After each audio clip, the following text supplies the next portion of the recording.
Alrighty. Hopefully I checked the levels. Everything's looking good. I can hear stuff. I can see stuff. And YouTube likes us. All right. Good afternoon, folks. Welcome to Smudcast number 229. This is Writing Characters Without Character Arcs by none other than Just Right, one of our beloved and very old video critics we like covering. I don't know what he's like these days because he's blocked me on Twitter, but I'm sure he's great. Doing well. And what a great guy. He's also Canadian, just like me, but you wouldn't know because I have no idea who he is. But that's okay. So this is going to be a 10-minute video, not too long. Probably going to have some advertisement, so probably less than that. So hey, nice, wonderful full house today talking about writing, one of my favorite topics. And the concept is kind of contradictory when you read the title, Writing Characters Without Character Arcs. That would imply you don't have a character arc, so there's lots of implications for a protagonist, like a protagonist that carries other characters with them, that they have arcs, or they're going along the plot line that's not their own, so they're getting pushed along.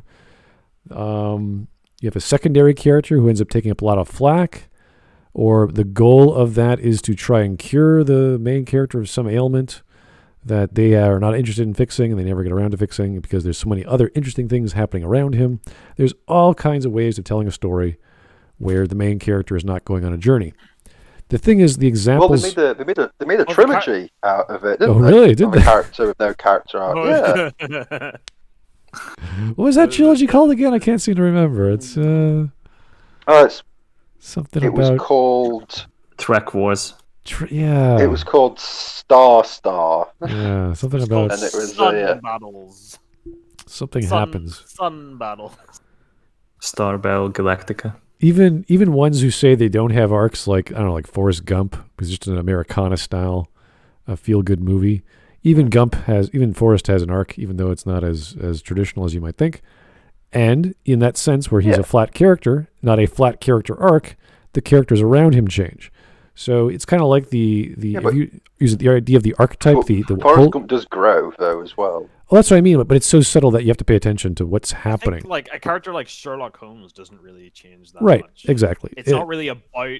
It's almost more about like, why was this crime committed and what is their motivation? That's the Why point. do they do it? And with those sorts of stories, what we use are called archetypes. So the archetype of Sherlock Holmes would be the magician, because that's the classic detective archetype. But you could have other detectives that fill in other archetypes or who fill in different detective roles. So Sherlock is the traditional sort of the one-size-fits-all detective. He can sort of do a little bit of everything, but he's like the logician detective. There's the old man armchair detective, the guy who just sits in his chair and just gets information and spits out the answers. There is the medical practitioner. There is the gumshoe detective. There's all sorts of flavors of detective which don't fit the magician archetype. So it really depends on what you're trying to do with your story, not just your character. So we don't expect the detective character in a police procedural or a classic golden age detective fiction story to have an arc. It's just not supposed to happen. So his only role in the story is to solve the crime. Oh yeah, that's right. Yeah, like it's not really about him changing as a person. It's not really about his personality changing or his values changing or anything. And even like a character like Judge Dredd doesn't really change either. Like he's sort of just like he's defined by one character trait, and it's just how We've had examples of like Mad Max and all the Mad Max films. He's the main character just because he is the focus, but along the way, all the other stories tie in with him. The setting ties in with them, and they get their moments to shine. He goes in. It's kind of like the wandering gunman in a Western. He comes into a town that's riddled with crime. Look at Clint Eastwood in Fistful of Dollars. Yeah. What's his character arc? He doesn't really grow. Yeah, exactly. Mm-hmm. So when we talk about these stories, there is a growth happening to the main character or focus is influencing other characters to change, whether it's the character, the setting, the plot, whatever you name it. Something has to happen. So the concept that if we're not changing a character, therefore it's a flat story, it's like, no, the character is flat for a reason. And if there is no reason, I'm 100% certain that we could name actual characters without character arcs. I'm 100% certain that Just Right is not going to name characters that don't have character arcs. It I depends. have a feeling that he's going to name characters that actually have character arcs. It really depends, because a lot of these films are for kids or they're feel-good movies. So the whole point is this person comes in to a setting and helps out the community, and their lives are better at the end as a result. So what was that film with? Oh, he sees a light in the sky. John Travolta, and he becomes a genius. Phenomenon, yeah, something like that. He helps people out, and then he dies. Mm-hmm. And all the whole town is better off because of that. Like, that's a flat character. He doesn't really grow. He changes. He gets all these. I'm just thinking, the whole town's actually better off that he's dead. Yeah, exactly. He helps them out, right? You could argue he does grow intellectually, but as a character, he's the same guy. He doesn't. Or maybe like the Big Lebowski's dude. He doesn't really change. Yeah, he's the same guy. He's also around him. He is also the traditional detective style. Yeah. In a weird sort of noir-esque vibe. I just like the fact that John Travolta did that movie, and they did Battlefield Earth right afterwards. I'm like, wow, how could you drop that far? You know what? Phenomenon was not a bad film, so I was like, that's actually kind of cool. And what else could he do? I was like, it was an interesting concept. And I liked it. I enjoyed it. And then it's like, Battlefield Earth. Oh no. That's when the downfall started. My mum stopped being a fan of John Travolta after that movie. When did he do Get Shorty, though? So I remember Phenomenon and Get Shorty. 95. Okay, because then there was Pulp Fiction, right? So that those three films are the only ones that stand out to me. With Travolta. Yeah, that was like his career started going back up, and then 2001 was Battlefield Earth, and it was like, yep, back down again you go. Okay. All right. He did Face Off just before that as well. Face Off. That was the peak. That was the peak of it. Travolta and Nicolas Cage, right? Was that the combination? Yes. Yeah, Travolta and Nicolas Cage on the same screen, pretending to be each other. Oh my god. They should have been in more movies together. Can you imagine Travolta doing the same thing as Nick Cage? Like all the films that Nick Cage was in? Put Travolta in there. That'd be amazing. They should have had fucking Nicolas Cage and John Travolta as Shazam and Black Adam. Why? Who would play who? Well, that's the thing. Yeah. They could do them both. What they do is they swap faces in the movie. I think like Nicolas Cage has like a contract that he cannot play villains. Really? So. Probably. Like I've recently heard about like in Face Off, like apparently like they just told him like, no, you're actually the good guy. It's just only the first half. Oh yeah. Oh right. That's kind of a weird like. Yeah. Into the contract. That's kind of weird. We got him. All right. Well, we can speculate all we like about what he means by writing characters without character arcs. Let's actually hear what he has to say and see where he goes with this. So let's start. Hussar Zve, thank you. Most people don't know what a Y-wing is. Oh, no. Yeah. No. Luckily, it's those ships with like the X-wing. Luckily, J.J. Abrams brought them back in episode 9 magically. So, yeah. Yeah. Along with a lot of characters that didn't exist. Along with every damn ship in the goddamn galaxy, yeah. Yeah. Because Lando he knows how to flirt with ships. He's very good with the ships. Maybe all those ships had like his ex-robot wife in there. So they're all based off his operating system. Unfortunately, once the galaxy went black, they could never go back. So they had to join the fight. All right, here we go. Let's get started. I don't put a lot of stock in Rotten Tomato scores, but I do think it's impressive that last year, Paddington 2, a movie about a lovable bear living in London trying to buy his mother a birthday present, broke a pretty substantial record. The film has a 100% fresh rating after nearly 200 reviews, more than any other film to hit that milestone. Its predecessor underperformed with a merely 98% rating. Have you no heart, Jeffrey McNabb? Suffice it to say, both movies are as close as you can get to universal acclaim, and they manage this despite the fact that they break the first rule most writers will learn, that being that the main character must have a character arc. From the moment he is introduced to the final shot of the sequel, Paddington is kind, compassionate, and earnest. He always looks for the best in people, and he does not change at all. Is that a problem? Is the movie somehow lesser because the main character lacks an arc? Of course not, but it did make me want to know, why does not having a character arc work for this movie, and what kinds of stories are actually better because the main character never changes? Okay, so in that story, I didn't watch it, but he told us the main plot is Paddington wants to get his mom a birthday present or something. And His mum. I don't know. I'm guessing that's it. But he obviously... I don't think he... Did he have a mum? I know he's an aunt. And his uncle dies. No, it is.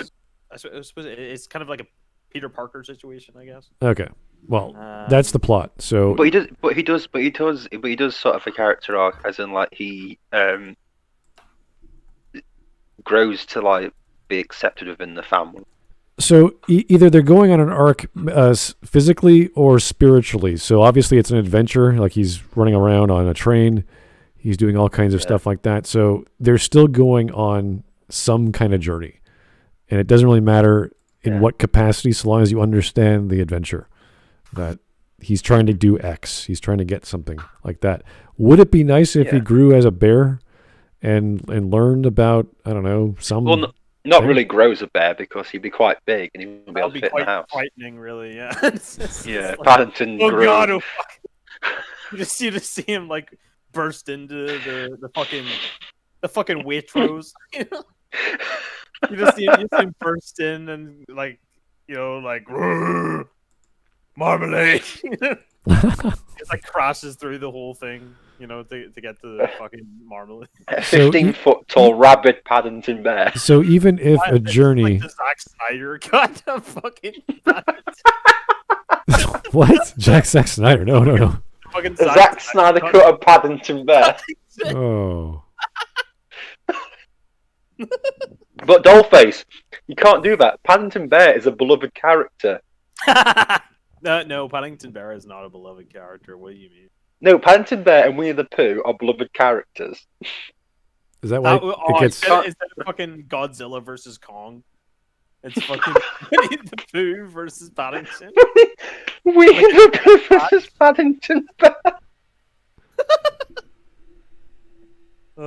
This stream has already gone off the rails. Can continue. So if the idea of the journey is The entertaining Bearverse. enough to the audience, the need for a character growth is not as essential as you might think, because all you're doing is entertaining the audience with some sort of journey, adventure, CGI, you name it, riding around on a train, doing these things, hunting something down. Also, how old Do you is the believe audience, do you Paddington? think? You will. How old do you think the audience is for Paddington Bear? Right. God. So you have to think in terms of your audience as well. Do they need a plot? Yes. Do they understand what the bear is trying to do? Yes. That's probably enough for your audience at that point. Is it wholesome enough that they'll feel good when they leave the cinema? Yes. Marmalade. Why did you say that name?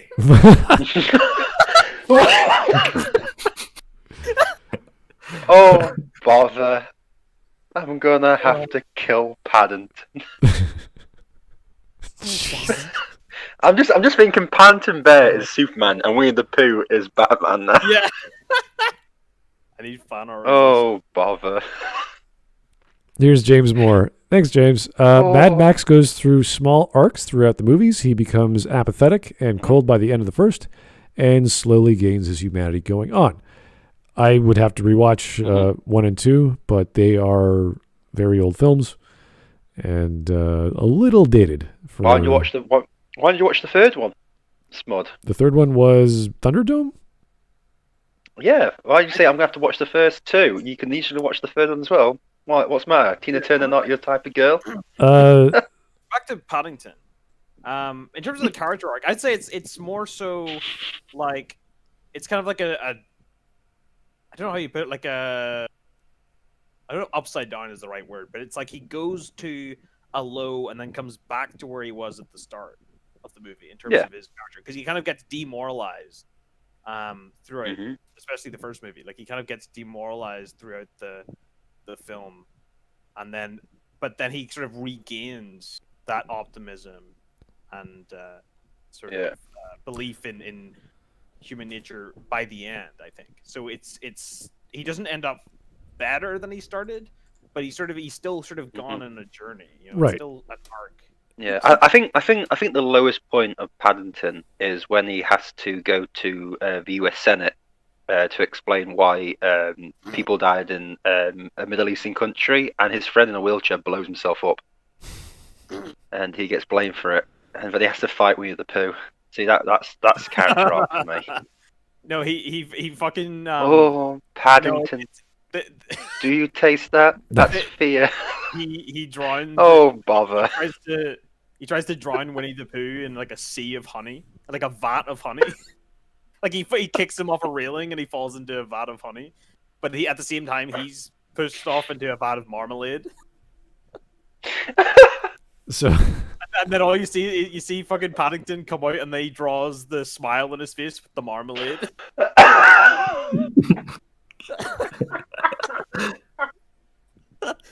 I'd watch that version. I can't make a joke because I love marmalade, so it's like, oh. Oh, we live in a society, Paddington. So again, I go back to my. You premise. ate 3 honey pots and you're laughing. You think it's funny? So I go back to the premise of a story, which is to entertain and teach. So along that, with a journey, there becomes a psychological change. You don't necessarily have to have a psychological change if you're already achieving the goal of the story. But if you don't have a plot where your character is doing something for a reason, then you're going to lose the audience. So luckily, the plot is there. We know what it is.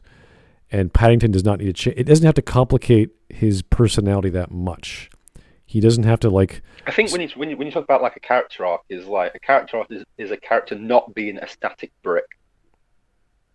Well, As yeah. in, There's there's absolutely nothing that changes from how they start the movie, how they are in the middle, and how they end. It depends how you measure the flaw, if there is one, of the character. If Paddington doesn't have a flaw, like he's scared of trains, and then he goes on a train, clumsy. it's not a big deal. He's incredibly clumsy bear. Right, That's the thing with Paddington. But is that's his flaw. But if that clumsiness does not impact other characters or doesn't impact himself, then it's not going to matter to anyone. So you can't really. It's like we talk about an informed flaw or a personal flaw. So the actual flaws have to impact something in someone in some way. But that does in the movies. That kind of stuff does have a lot of consequences. You know, it has like he causes a huge amount of problems for this family that he ends up living with in London. Yeah. Does he learn to control his whatever that problem is, though? Yes, he tries to be less clumsy. Yes. Okay. As in seriously, as in like dangerously clumsy. So he tries to like understand people more, and particularly the dad. I think it's. He also learns about the world he lives in, because obviously he comes from the deepest, darkest jungles of Peru. Yeah. So he learns to live in like modern day London as well. So it's him learning you can tell to by his Peru accent. Yeah, speaking Peruvian. I suppose because they did learn from a British explorer, I suppose, so it makes sense. Because in like the first night he spends with, I think it's the Browns, I think called. I can't remember. He floods their entire house because he doesn't know how baths properly work. Okay, so it looks as if his flaws are either being fixed as the story progresses, or they're just seen as comic relief as he goes along. As this is a show for kids, after all. So again, the main focus of the story is entertainment. So if you're getting kids entertained, you're good enough. That's all you have to do. You have to entertain the kids. You have to teach them some moral or lesson about life. So that's fine. So long as you're going down your criteria of what a story is, what your plot is supposed to do, what your character is supposed to do. You don't necessarily need the arc. It's just not as deep and rich a story if he did have an arc. So that's fine if your audience are kids. Okay. Anyway, Joe Crazy. We need a Bear Cinematic Universe, BCU. Oh my goodness. What would that be? A bear? We've already got Winnie the Pooh, Paddington. Well, who else are bears that Yogi Bear? Yogi Bear, yeah. Yeah. Hey, Boo Boo, look at this lovely Hey, picnic Boo Boo. basket. Why did you say that? Oh my god! Boo Boo is like Robin that Joker murdered. We live in a society, Boo Boo. Hey, Boo Boo, we live in a society. Do you remember when Dan Aykroyd voiced Yogi Bear? No, neither do I. No. What? The latest the last Yogi Bear movie, Dan Aykroyd voiced Yogi Bear. That doesn't exist. Wow. Exactly, Mark. I would stick to selling vodka. That's very good vodka. Stick to selling vodka that nearly killed Larry King, but probably did actually end up killing him later on. Fucking Super Ted. Super Ted, yeah. He'd be way too powerful. He'd break the power scaling. Yeah, he'd be like the Captain Marvel. He'd be like the Dr. Manhattan of, he's too powerful. Poe. Yeah, Poe. Yeah. But that just isn't fun because he can actually fight. So. Yeah.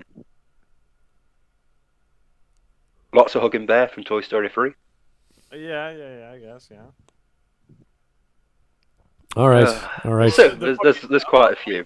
The bear from the fucking only you can stop forest fires thing. You mean Smoke? You mean was it Smokey? Yeah, Smokey. Oy. Oh, Rupert Bear as well. That's a good one. Yeah, Rupert the Bear. Yeah. We got this. Write this down. This is a multi-million-dollar idea. The only thing bears I remember growing up were the Berenstain Bears. So. Yeah. Don't you mean what was that? Bears? Berenstain? I don't know. No, that's like thing.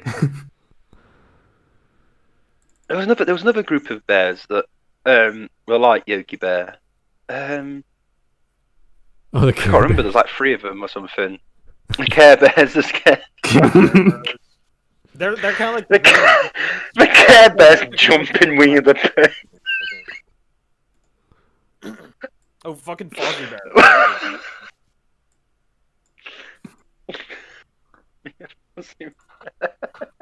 Waka waka. Waka. Here is Joe Crazy. The Country Bears just show up in the end credits. The Country Bears? Yes, Country Bears. Is it the Country Bears that I'm thinking of? I can't remember. There's like a family of bears who are like a rip-off of Yogi Bear. Oh. I feel like I know what you mean. Oh dear, the Gummy Bears. Oh, I remember that show. Oh god, the Gummy Bears as well. Oh god. Oh god. There's so many bears. They were bouncy. They had that magic juice they would drink and they would bounce all over the place like they were spinach eating Popeye or something. Yeah. Bouncing here and there and everywhere. They're already part of Disney, so it wouldn't be too much of a hassle for them to get the license. It's nice. The license for the Gummy Bears. This is like the best addition to the Smud lore since Steven Seagal. The Gummy Bears. Oh, jeez. No, I actually want gummy bears to eat because they're delicious. Anyway, 1 minute in, we're doing okay. Oh. In her book, Creating Character Arcs, K.M. Weiland looks at 3 kinds of character journeys: the positive change, the negative change, and the flat arc. Today I want to look at 3 features That's interesting. I actually also wrote a book, and I had 4 character arcs. So, I had a positive, a negative, a neutral, and a neither. So, Yeah. I actually do know the writer, so I never read her book, though, but cool. Anyway. Oh, right, okay. of the flat, how it handles theme, setting, and supporting characters to figure out why these stories are still compelling. But to understand It's because there's a plot. Oh, fucking Bear from Bear in the Big Blue House. That's a good one. Oh, yeah. That's he's an absolute unit.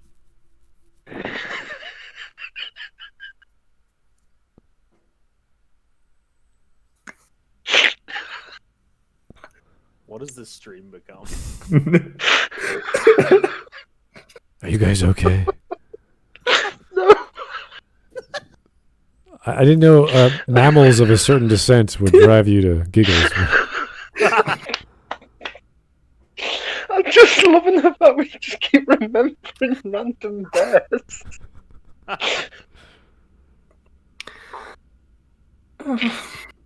But I'm also just thinking of like a massive like barroom brawl with all these bears. Oh, fucking Bungle from Rainbow.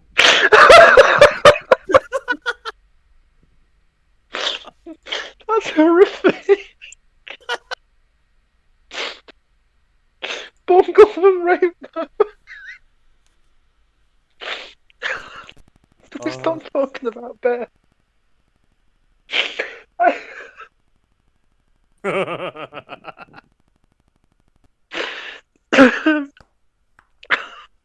Oh, fucking Don't be sure. Shut Bugsy. up about bear. Fucking children in need. Oh, Pudsey bear. Why are you-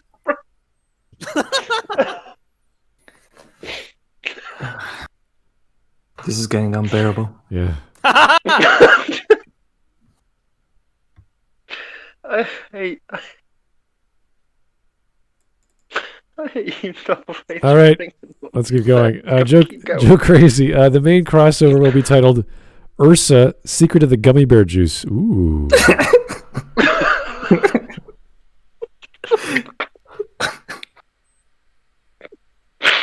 Fuck.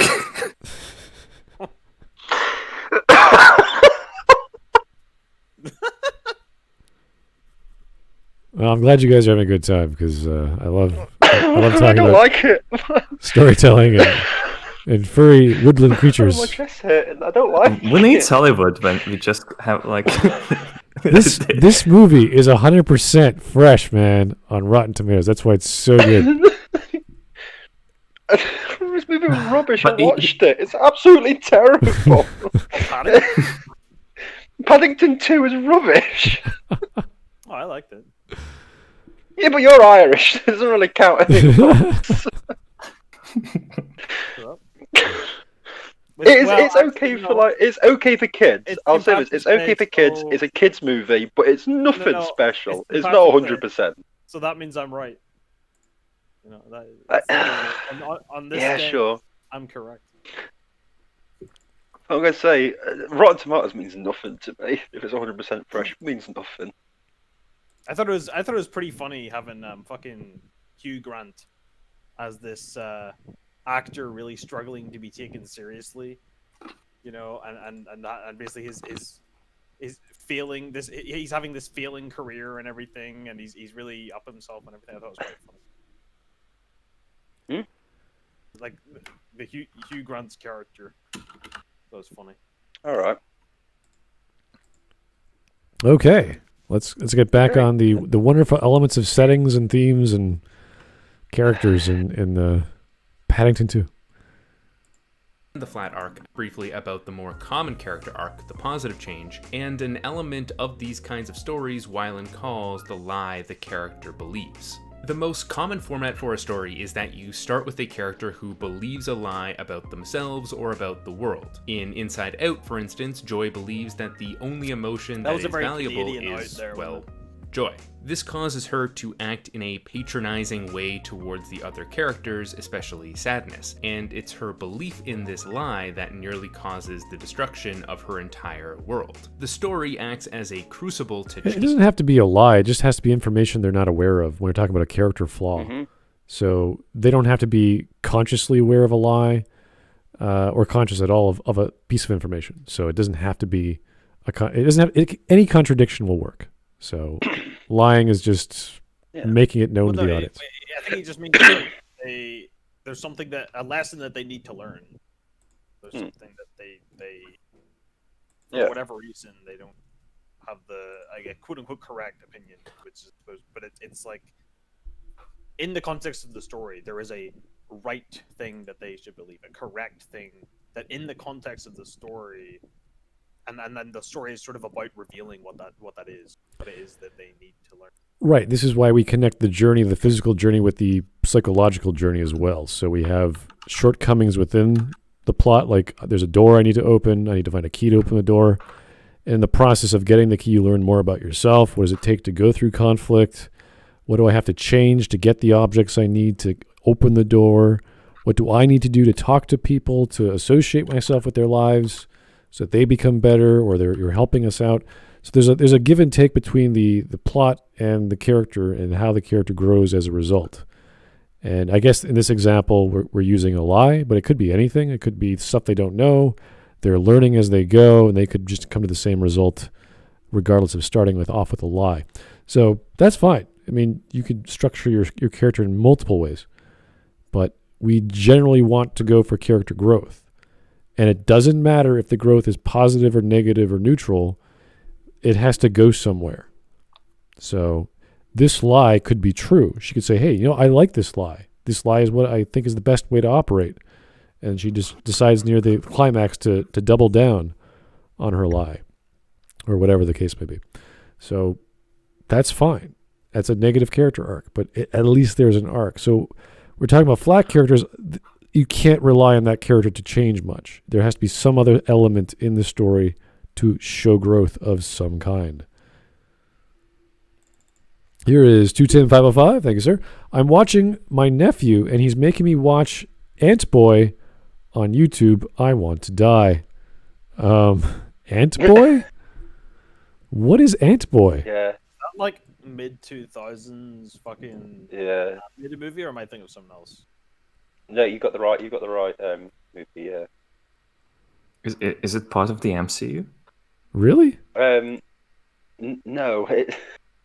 I can't. There are 3 movies. Wow. It's.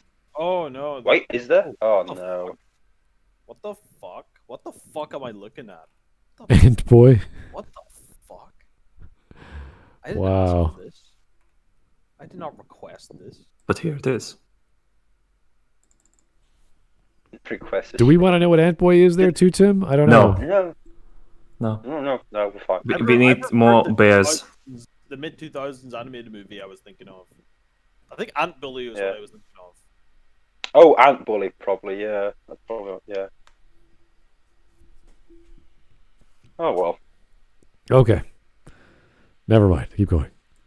Change the main belief in their lie, and their arc is about embracing a new truth. The theme of the story is visible in the difference between the two. Joy learns the value of sadness in Inside Out, and that's the theme of the movie. I recommend checking out Michael Tucker's video about Logan and Children of Men over on Lessons from the Screenplay for a more in-depth analysis of the lie the character believes. The difference with a flat arc is that the character begins the story believing in a specific truth. Paddington believes you can always find the good in people. Katniss Everdeen in The Hunger Games is willing to risk her life for her family and believes that the government is evil. In Back to the Future, Marty McFly believes that you should stand up for yourself against bullies. In Gladiator, Maximus believes that Rome should be a republic and that it is a light in a dark world. My favorite example of this comes from the grossly underappreciated 2009 comedy starring Jay Baruchel, The Trotsky, which is about a high school student who thinks he is the reincarnation of Marxist revolutionary Leon Trotsky and who leads a movement a student union at his high school. Of course you'd like this. For Stalin over here. Oh, it's your mom from fucking Warehouse 13. As you well know. None of these characters have character arcs. They begin and end the story in different places, but when it comes to their fundamental beliefs, they remain unchanged. For instance, a key line in Gladiator is their when fundamental Commodus beliefs sums is up what makes a Maximus's character arc. tumultuous life. The general. Not necessarily. A character arc Yeah, but can that's be... what he's saying. Well, he's a bit wrong. He's saying because their beliefs don't change, that means they don't go in a character arc. Yeah, No. the change could be psychological, it could be ideological, it could be spiritual, it could be logical, it could be all Physical. sorts of any idea that changes, and that impacts their personality in some Yeah, way. because Maximus does end the movie differently to the way he starts it, because he's fucking dead. Right, yeah. That's that's the frame of the start of the movie, isn't it? No, is that? I can't remember. He sees the vision of his No. family, and they're in. Yeah, but that's after. It's after the first battle that he sees the vision of his family Right. stuff. But no, it changes because he realizes Rome isn't as perfect as he thought it was. And he sees the corruption of stuff. I think I've not watched Gladiator for ages. And yeah, okay. Katniss thinks the government's evil. Yeah, so she brings that government down, but she also brings down the replacement one that's equally as evil. So she grows as a character, not to just, so she starts thinking for herself and stuff. By the way, I just don't understand this. No, go on. It is St. Patrick's Day, in case anyone was aware. Usually this is a big deal at restaurants downtown or wherever you are, but unfortunately all we got is, our own stash of beers and other liqueurs. So, Unfortunately, all we've got is each other. Right. And the internet, yeah. So, I don't know. Guys, celebrate your own way at home. Take it easy. Have a drink. Call up a friend. Call up your mom. Say hello.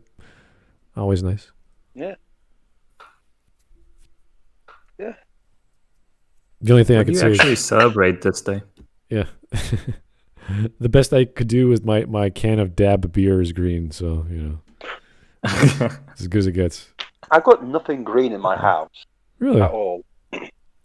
Not even the door. Not even the. Shut up. Don't say that I live behind the green door. Oh no! No! Why did you say stop that name? That's a horrible thing. Why'd you say that name? The green door. Why did you say that word? What, Smud's got me pinned down. He's got a spear above me, and I'm like, behind the green door. Yeah. Why do you say that Why name? did you say that name? Oh, that is just a bad reference. Oh god. Fucking just stab me through the throat. Yeah, now I'm reliving that. Oh, jeez. Maggie May is never going to leave me. Till the day I die, I will think, oh, who was that crazy lady on YouTube all those years ago? Oh. Maybe you will see her in some other commercial. For manscaping, yeah. Do Some you struggle shaving with brush?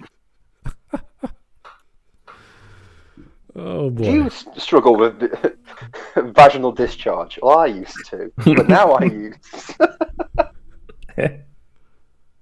Now I use Beyond the Green Door. It's a cream that just Gets you in the mood. solves all my problems. All right, let's try and continue. Slave. The slave who became a gladiator. The gladiator who defied an emperor.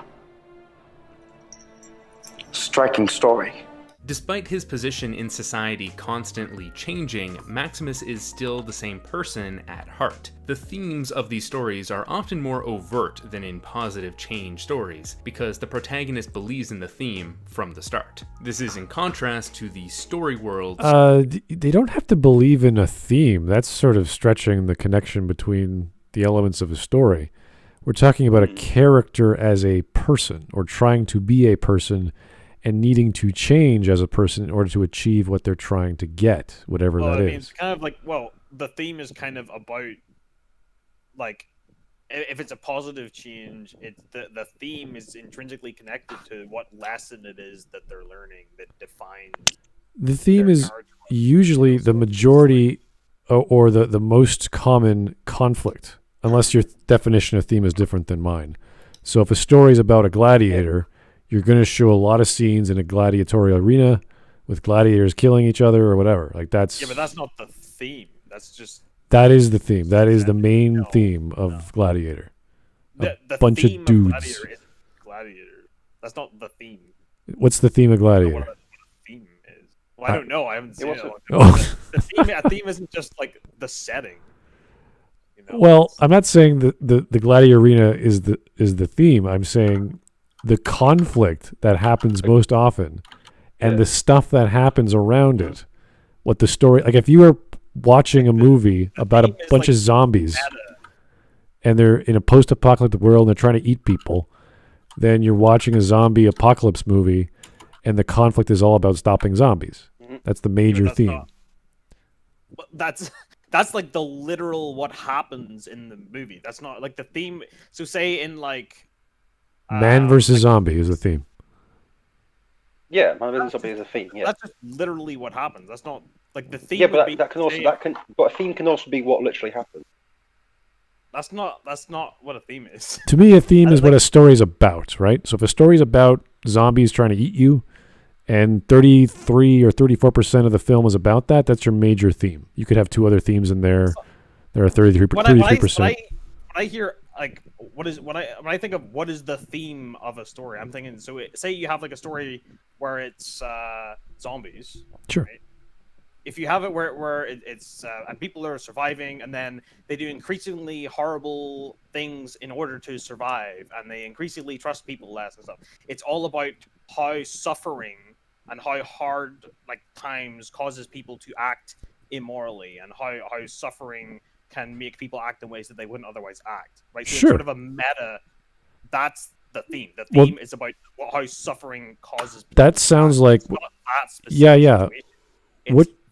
the meta context of like the general concept, not that specific. Yeah, but you're referring to like the lesson or the moral or what the character learns about the setting and the conflict. Like that's part of the theme, but that's not the theme. Like again, this is your own definition. I'm not saying it's right or wrong because theme is a very nebulous term.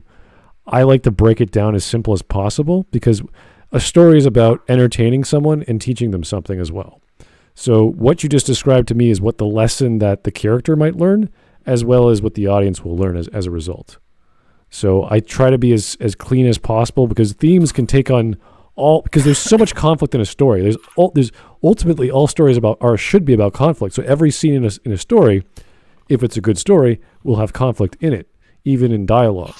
So you want to showcase that conflict as good as possible. So you're going to have dozens of types of conflict, but the main conflict will be the most public, most surface level, most obvious.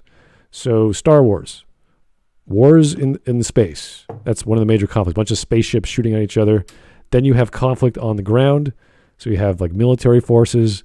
Then you have the conflict with individuals. So you have philosophy between Vader and Luke and their actual physical conflict as well. So you have all these conflicts. And to me, that is what a story is about. All these little things. And the major conflict is the one that's the most. So the 33 or 34%, I always break it down into like 2 or 3 themes because most stories have lots and lots of flavors of conflict. So major theme is man versus man. Man versus machine. So, spaceships. And then it's good versus evil if you want to talk about the Force and other things like that. So those can be on top of, as a philosophy, other themes or other conflicts as well. So you can say the overarching theme, which I don't like using that term, that's very confusing, is good versus evil. Because the premise of Star Wars is the white knight versus the dark knight in space. That is like its own definition of good and evil constitutes part of the theme because it's not necessarily universal. in terms of like it's saying something about what it believes is good and what it believes. Yeah, but I don't think anyone ever says Luke is evil and goes Darth Vader is good. Well, you'd be But even if you did, the theme is exactly the same. You're just pointing the finger at who's good and evil. So you're still talking about opposing forces. One believes in the love of his father or whatever love there could be, and the father is like 99% evil, but he has this hint of goodness in him, and that's the thing that Luke is betting on, everything on, the whole galaxy on, which is nuts. But that's what the power force in his brain or whatever is telling him. And thus he's gonna do lots of crazy, stupid stuff, like throw his sword away or his weapon away to defend himself. Oh God! Right. Throwing his sword away. Yeah, right at the end there, because he doesn't want to be evil, or he doesn't want to be the God. dark. Like He wasn't. He doesn't want to give in. Luke threw away his lightsaber in Return of the Jedi as an excuse for him to throw it. Oh away. yeah, don't know. God. Well, we're talking about his character lightsaber arcs, away. so that's very integral to Yeah. Vader and Luke. That had to happen, or else Vader would never make a choice. I like how we're talking about character arcs, and literally we just mentioned a film that destroys a character arc. But I don't know. In terms of how I understand the word theme, I'm talking about, like, the philosophy and of the movie and the theme of the movie. To me, it seems like the same thing, at least in how I would use the words. I guess it seemed like a separate thing in my mind. Yeah, no, there's plenty of ways to interpret theme, and that's why we always sort of joke about it on our bingo card, because they talk about or reference theme, and they'll give their own subjective interpretation of what that is without using a harder rule for storytelling. They'll just say, well, this is what I got out of the theme. It's like, that is fine, but that's not the only theme. There's multiple, there has to be multiple themes throughout a story. You can't just have one scene equate to a movie, or else that movie would be 2 minutes long or whatever. So there's multiple scenes, there's multiple themes, there's multiple things going on, and we have to try and categorize that. What is this conflict about? What is this guy really trying to do? Who is his opposition? Is it versus himself? Is it versus another man? Then we say man versus himself or man versus man. And we just keep trying to categorize it as high a level as we can so that we can comprehend it on a level that makes sense.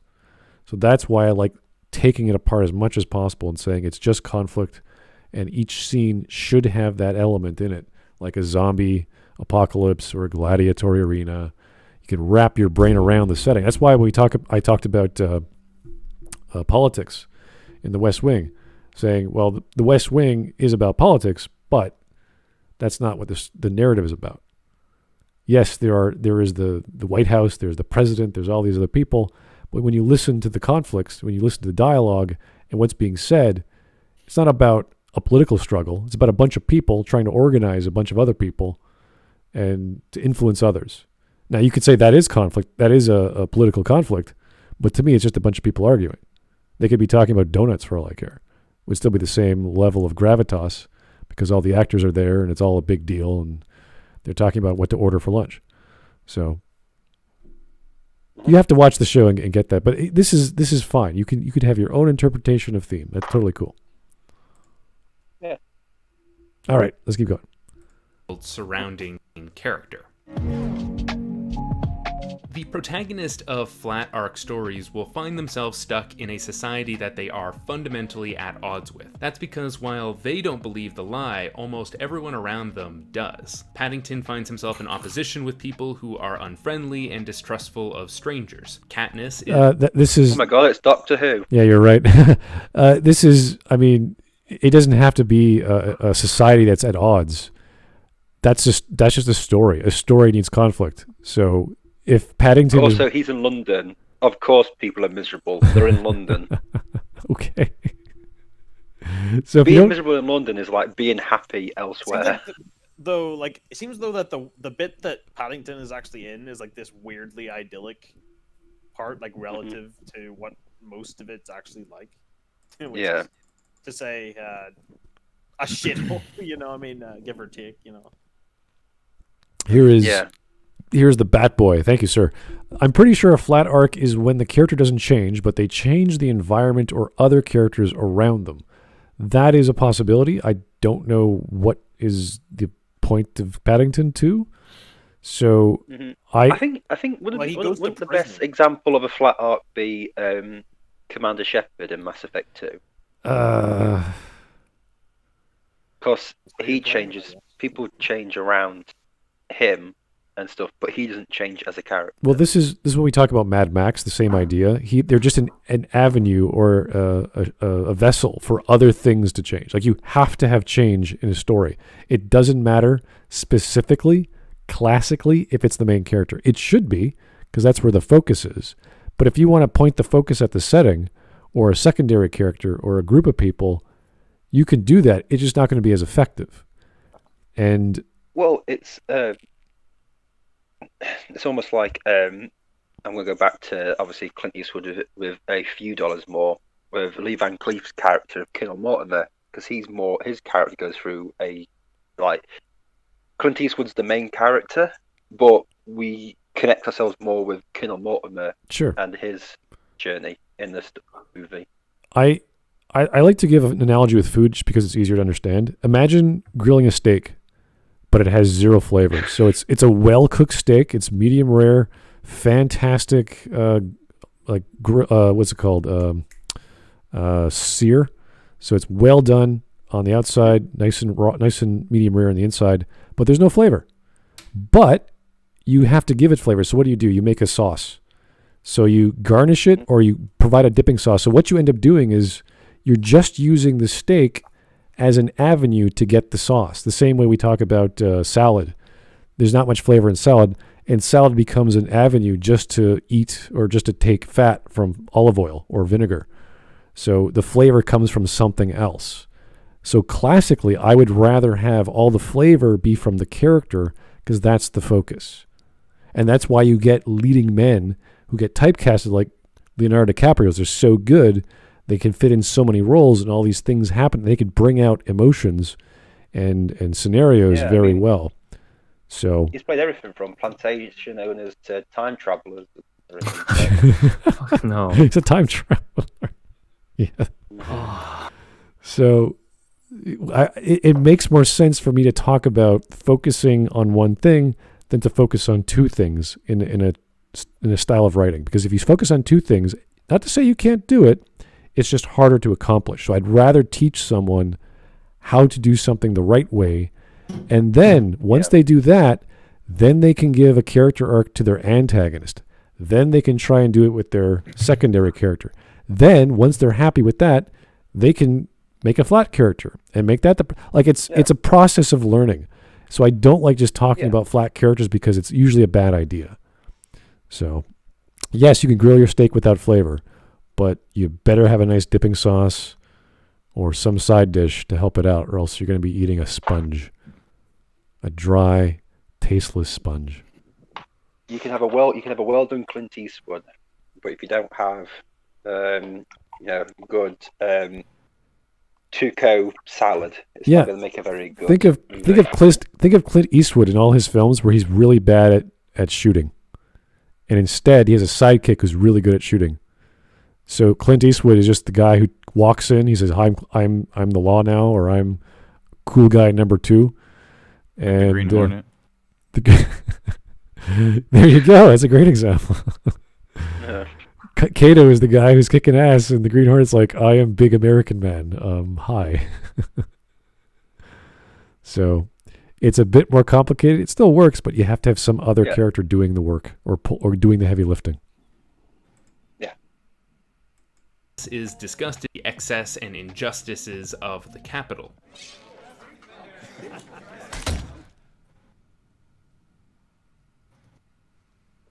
Thank you. Marty's father is a coward and it's ruining the McFly family's life. Maximus is enslaved in an unjust world ruled by an immoral dictator. And every student Jay Baruchel meets is apathetic about politics. In each of these cases, the world is essentially trying to trick, tempt, or gaslight the protagonist into believing in the lie. And while they can sometimes doubt themselves or what the truth is, Gaslight?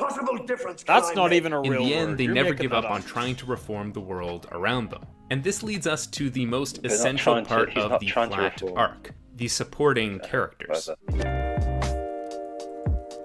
You see, while the main characters don't change, the supporting characters do. This is what actually... Okay, so again, all we're saying is that something else has to grow. So it's the same thing. You have to tell a story where there's growth. We always say there's a journey of some case. Whether it's one character or another makes a little difference. And if you don't have growth, if you don't have this change, you're boring your audience. You're like, why is everyone static? Why couldn't they have figured this out 10 years ago if this is exactly where they were 10 years ago? So you have to give a good reason why things are changing now. And it's usually as a result of the influence of the protagonist. And if it's not, then you have to explain that, like with a heist movie. They want to steal a thing. So you need every one of these guys. They're all integral. They all have a role to play. If one of them screws up, the whole thing goes to shit. You can't accomplish the goal. So everything is neatly and connected together in a certain order and a certain schedule. That's important. So you have to have a rule set for a plot like that. In this case, the plot is Paddington wants to get a gift for his mom. That's the focus of the story.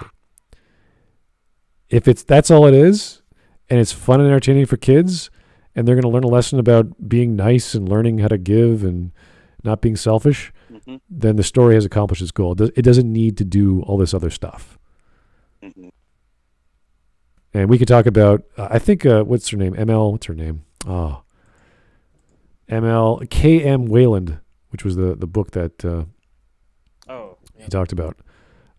She talks about archetypes, which are based off the Jungian archetypes, but so did Joseph Campbell talk about Jungian archetypes. So it's really pretty much the same idea. When you're talking about archetypes, you're talking about ages. You're talking about a boy growing up, a man growing into himself, a man growing into middle age, and then a man or woman growing into old age. So it's usually based off the challenges of the individual at a certain age. Those are the classic archetypes, but then you have like the other ones like the magician and the wise man and the temptress and stuff like that. So the most important to get out of all the Jungian archetypes is the shadow self. That's where we talk about growth, because that is the self that is growing out of the character to cause change. So you don't need this. What do you start with a character? With a character, you start with a flaw. Does it matter? No, it's always negative. You always start with a negative character. If you have a positive character, trait? I think you should. If you want to go positive like a Paddington, it's fine, but then you have to know why you're doing that, and it's because the audience is all positive. So Paddington, what is he? He's just a good little kid. He's a nice guy. He wants to get a present for his mom. He's very like Forrest Gump. He is the nicest idiot savant guy. When we're talking about arc, people are talking about some sort of character development, right? Yes. So if you don't have character development and the character's consistent, then you don't have is essential to the story, so you decide to change something else. You have to either change something else, or you admit to the fact that your character is flat, and then you have a rounded character elsewhere, like a secondary character, which I think he's getting at. Paddington definitely has that. Paddington definitely has, particularly the dad of the family is particularly sort of almost like rediscovering his childhood innocence almost. Like sort of, he sort of, Paddington sort of rubs off on him. Sort of. But is it possible to have no character arc if? Is it possible for a character? So you cut off there. Sorry, Glib, you cut off there. Is it possible for a character not to change based on their experiences? What I usually refer to in that regard is a negative change. So they have the same mentality or personality and they double down on it. So, but that's still an arc. They're still changing for the worse or for the negative. So they think what they're doing is right. That's what we talk about in an antagonist. when they get to the same point as the protagonist at the climax, they say, no, I'm still going to be evil, or I'm still going to do what I want now that I learned my lesson, or now that I learned your lesson, or whatever the case may be. And we kind of see that in The Last Jedi with, well, not really, with Kylo Ren. Yeah. I was almost about to say that. I was literally about to say that sounds suspiciously like what Kylo does at the end of Last Jedi. But there's no real opportunity for him to go either. Like, there's no reason for him to go either way, and we're not too sure. Like, there's no impetus for us to understand his mentality. Yeah. And this is what we need in character arcs. We need to understand what's going on with these people. And with Kylo, he's just this way because he wants to be, and there's no hidden meaning. There's no like secret desire or some flaw he discovers. He just wants Rey, and he doesn't get her, so he's going to keep being evil. It's like, okay, that was a wasted opportunity. So you have to give us something. You have to give us something to care about and a reason why things are happening the way they're happening. And all we got in this movie is a plot. But I think you can also have, though, a character that is... If you have a character that's just correct all along, and they're just being steadfast to their like morals, they're just being like, so they don't actually have to get particularly better or particularly worse. It can still be interesting to watch a character just be just so steadfast. Yes. And in the face of adversity, and just be like, no, I'm just gonna stay. Well, yeah, what usually happens, we usually have the example of a Mary Sue, and we talk about Mary Poppins, because Mary Poppins is a Mary Sue, but she's not the main character, even though she's the title character. She is this force that can fly and sing, and things fly around her, and she can help people, but the story is about the boy and his dad and the family they're in. So she is steadfast and never changes, and she is the titular Mary Sue, but she's not a Mary Sue because the story's not about her. The focus is about something else: the setting, the world, the characters. But she doesn't even have the struggle. So she doesn't have. If you have no character arc, there's no real inner journey. There should still be an outer struggle. Yes, you're right. There should be a physical in the I guess the world of the characters. You're right. Even though whereas Rey doesn't even have that. So she has no character arc, but she also doesn't really struggle that much. Well, let's compare that to Paddington 2, because Paddington 2 has his plot, which is his journey. He has to go get the gift, so he has to go on a train, he has to jump around, he has to help people to get there to where he wants to go. So he Rey obviously ends up in prison as well. Yeah, Rey goes on her journey, but the problem with Rey, at least in episode 7, is she runs away, which is fine. She's refusing the call, but then she just gets caught up in stuff, and therefore she's no longer pursuing her own interests, because her interests are to go back to Jakku.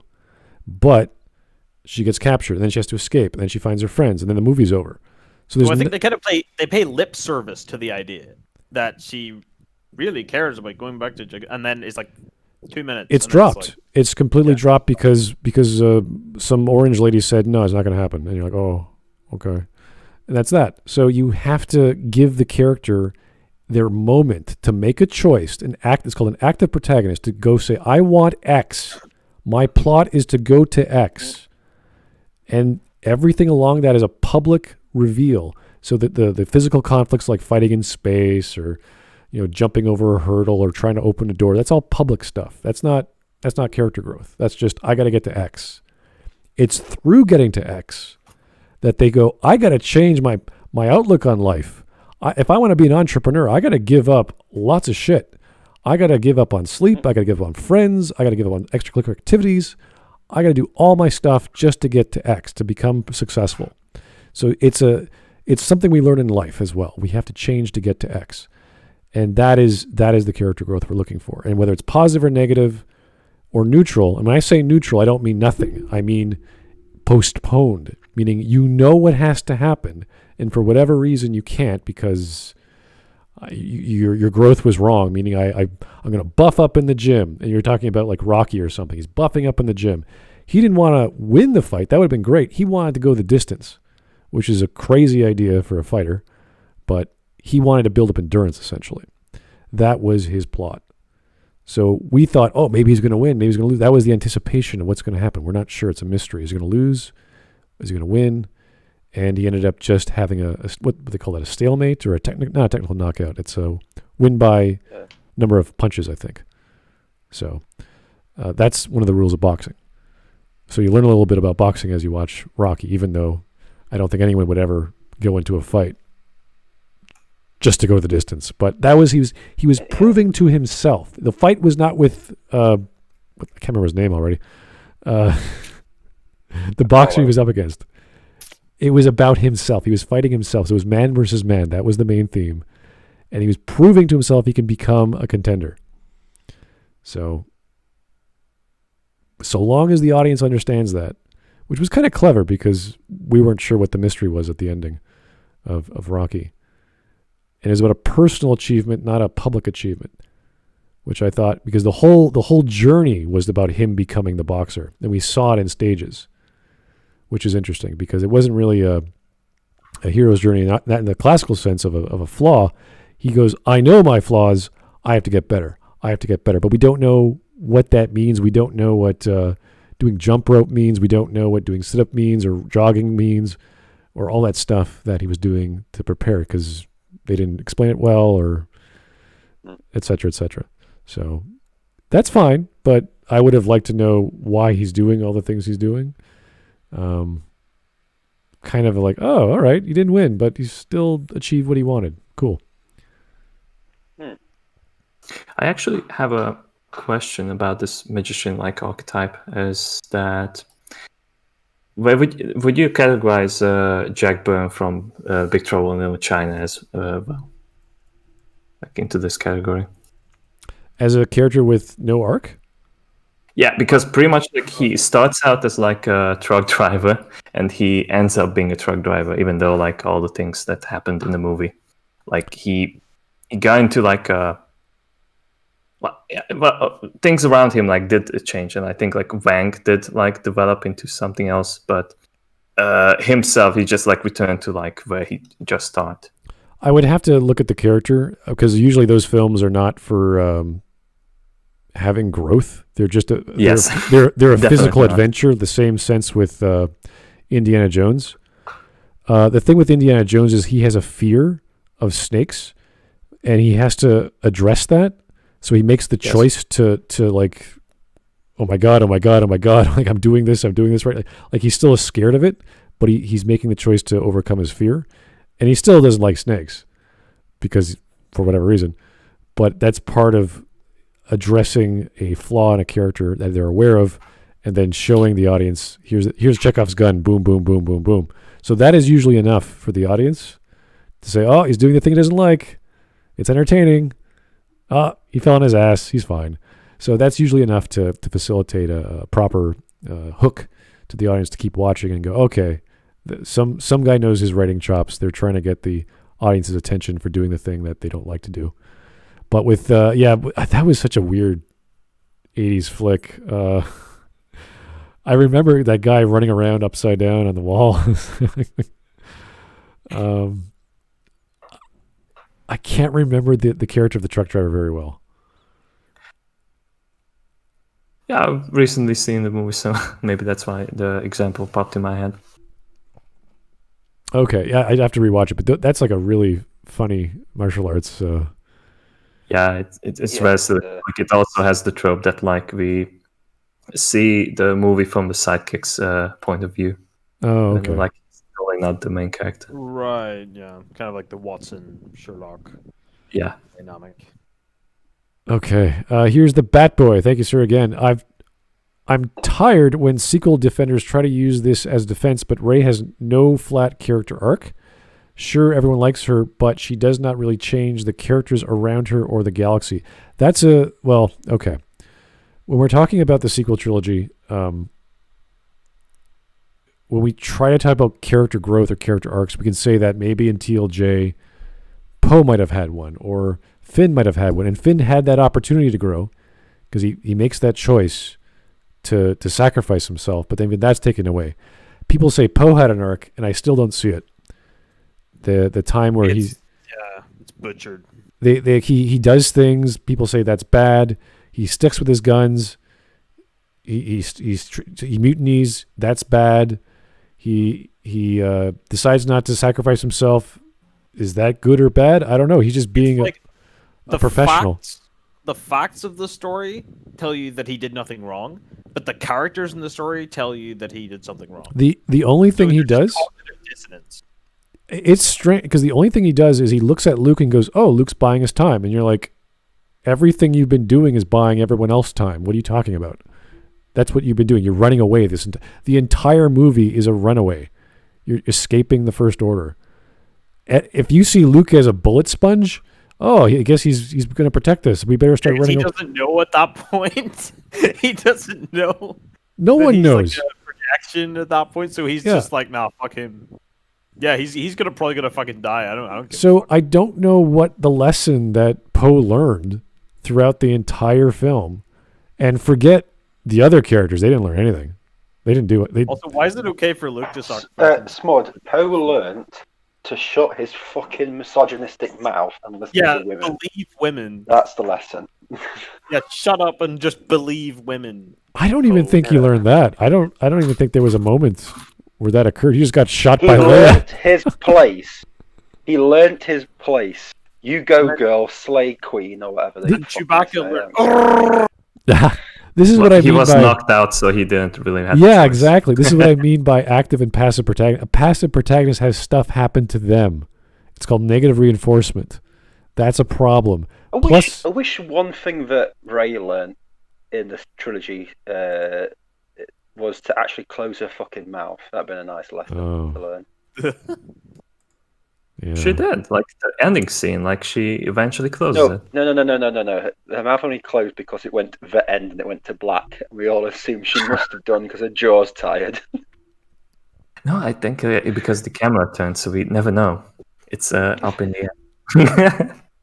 Like if Poe is like sacrificing himself to dig that hole to get out of the cave, and the avalanche started and he started getting hit by boulders, and he's still you're still a crazy flyboy, but you saved our lives. Like, would that give him a character arc? I don't think so. Like, there's other opportunities for him to make a choice, but what would be the consistent message? There's no character arcs in TLJ because Ryan wanted to not have character arcs because he doesn't like character arcs. He hates character arcs. Everyone has to be a blank slate throughout his entire movie. No. What? What do you mean, no? That doesn't even make sense from what he's like made, other than that the other things. That there's no character arcs for any of them. What the in fuck? TLJ, bro?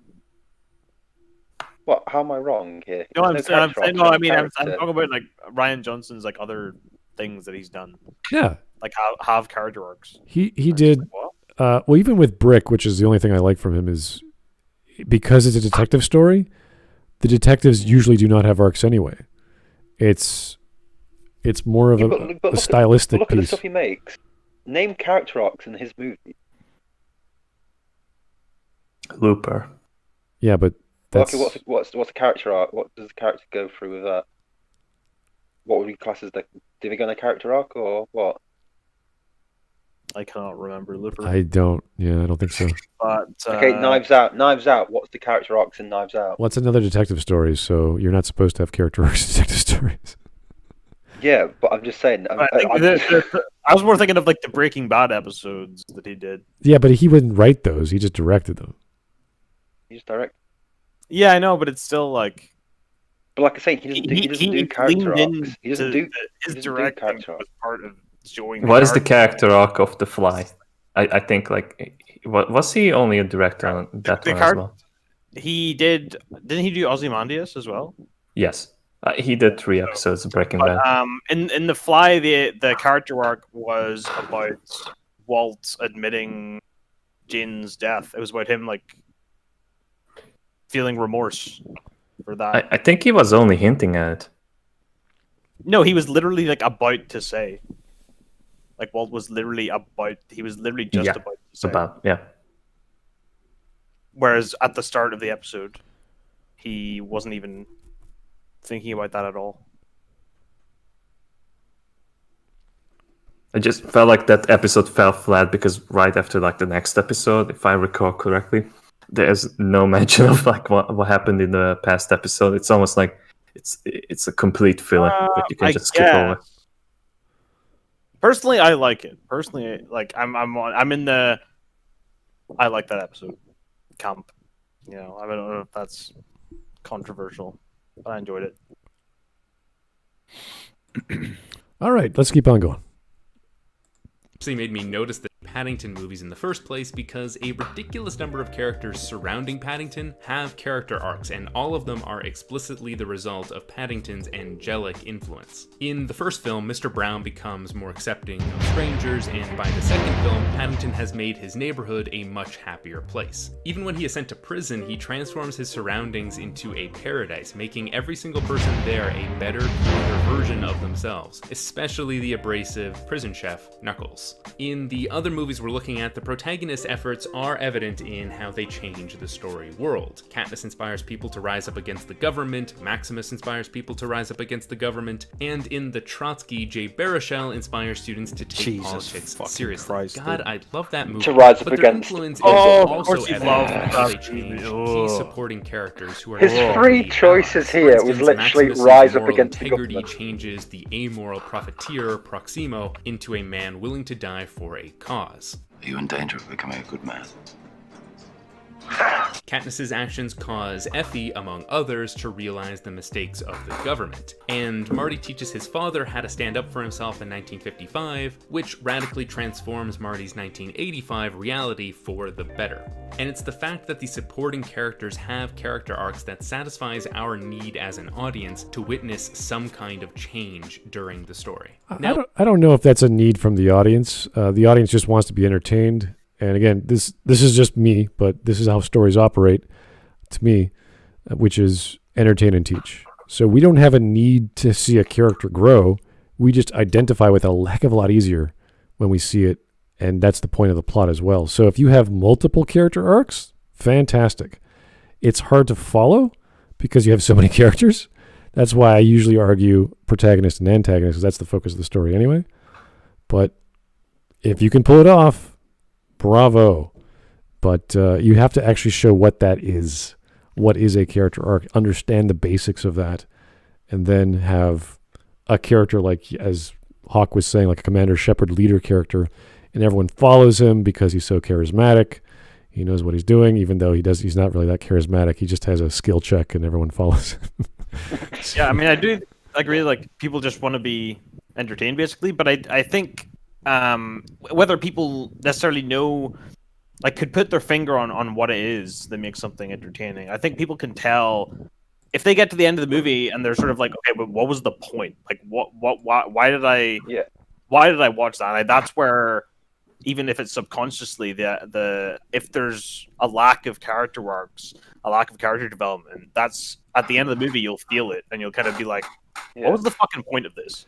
We're talking about the depth of a character, the value of the story, and how we identify very easily with mythos. So we always reference the Theory of a Thousand Faces, just because if you try and read that book, there's just so much lore about history and ideas from thousands of years ago that you probably won't get as much as you thought as you read it, but you'll at least learn something. Okay, there's all these archetypes we understand. We have the crone, we have the king, we have the queen, we have all these shapes and sizes of people that we go, okay, I know what that would probably have meant 300 years ago in the Renaissance, or 1,000 years ago in ancient Egypt or what have you. So that is where we say, oh, these things are timeless. The better thing to understand that is there's elements of those things in ourselves, these behaviors and thoughts and feelings that we can go, okay, now I know why Maximus is angry. Now I know why the painted man, sorry, not painted man, the man in black loves or is going after Buttercup. Like, we get it. Like, we understand what's happening there. So these are things that are intrinsic to our own, either our own stories we've watched as kids, like Zorro. Like, everyone knows a masked vigilante running around saving people. Why would you mask yourself and carry a sword and all this other crap? So there are things we have to identify very quickly. So stereotypes work, intrinsic things like heroes and villains, these are easy to pick up on. So if you have your character who doesn't change, you're hoping something would change and grow in the world. So look at this. We have a bunch of kids on. They're standing up for something. I've been to a few of those rallies. I think we've all have in our day. Oh God, no, no. Okay. Well, not like on the same side anyway. Yeah. Okay. But we can all understand. I have unfortunately been on their side, but as a teenager, I was an idiot. So, Right. Yeah. So we all can identify with these kids going through the rebellious stage of God knows whatever the hell they're talking about they don't like. So we get it. We don't need to know that they are all American or British or white or black or brown. There's something the young don't like about the old. They want to change things. They're rebellious, yada, yada, yada. So we need to identify with stuff. And character growth is the most personal way to do that because it's about the personality. It's about something you know. The ancient story theme of man versus cringe. Okay. The archetype that pervades through history. Oh no, here's Skids. I've got 2 Goldman videos on the ready. Which ones? Because we've already taken apart Goldman a few times already. That's a yikes. Did he make a bunch of new Why ones? would you do that to yourself? Yeah, that's about... Yeah, why? There's so many better things to do in life. No Yeah, need to like end it here. suicide. When you said that the man in black chasing Buttercup, I just thought of like the man in black from fucking Lost and fucking Buttercup from Powerpuff Girls, and I'm like, what the actual fuck is happening?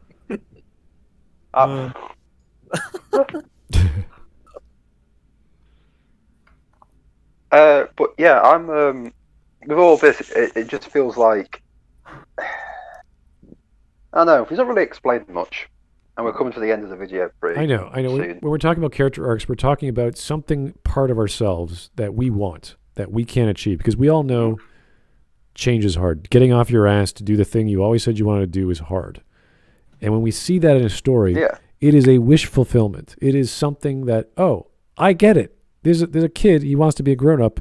He wants to play with his dad. He wants to make his dad proud. He wants to do the thing to make his dad smile. We get it. And he doesn't know how to get there, and he's growing and growing and growing.